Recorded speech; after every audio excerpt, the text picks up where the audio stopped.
We now know what a first baseman that can get you through the ALCS and you want to be around for 5 years is worth. And this is what a lot of agents are going to use to pitch to the people that they want to pick up their players. So I'm looking at you, Pete Alonso. I'm looking at you, Cal Schwarber. I'm looking at y'all like, oh, I'm looking at you, Goldschmidt. Yeah, 92.5 for 5 years. All right, let's get a little bit into it.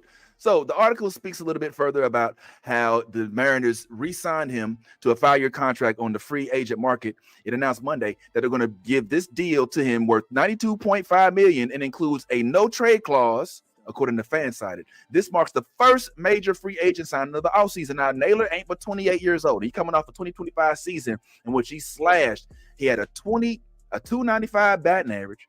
All right, 335, 353 OPS and a 353 OBP and a 462 OPS in a combined 147 games, many of which are for the Diamondbacks. And of course, he finished the season with the Mariners, as we all know. Now, after the trade, his OPS of 138 in 54 regular season games en route to the Mariners winning their American League West title for the first time. Actually, Naylor ended up batting .417 in the ALCS, even though they lost that series.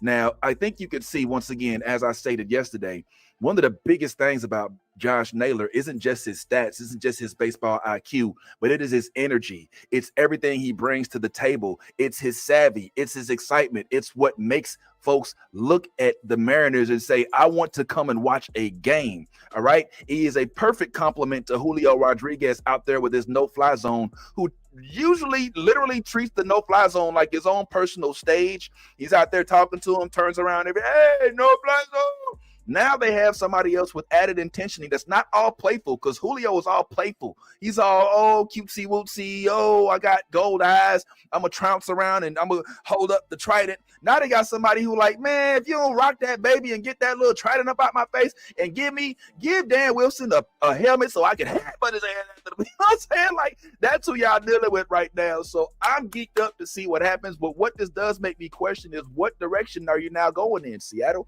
Because you got two other dudes that you might want to consider adding to this sauce.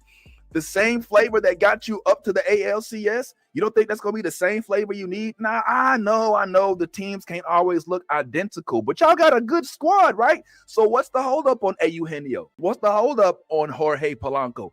Jorge, I could see a little bit. I know he's upticking, but y'all did not make it that far in the ALCS without Jorge Polanco. I would focus heavily on pitching if I were y'all, and also maybe talking about looking at shortstop. As much as I love JP, I love you, JP, like legit, especially as one of the only black representatives on the Seattle Mariners team, black American that is. I know he's from LA, but I think they might be able to give JP at least some competition. I think your third base, your first base, you get Eugenio, you're in good shape. But I don't know, man, about trying to run it all back.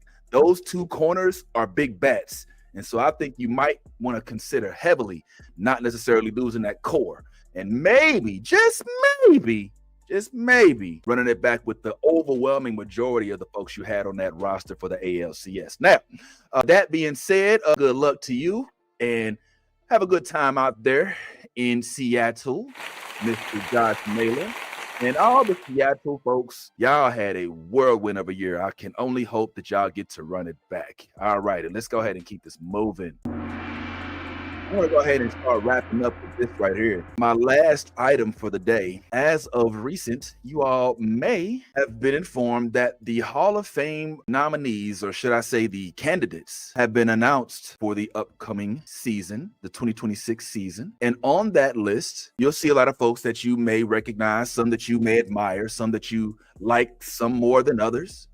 But I actually have a quick story to tell, because this brings me into a moment. Do you know how sometimes you'll just kind of unlock a memory or unlock and just the portion of your brain that made you forget about something that happened, or maybe you just oh, I remember that smell, or hey, that reminds me of that song. Well, this for some reason took me back.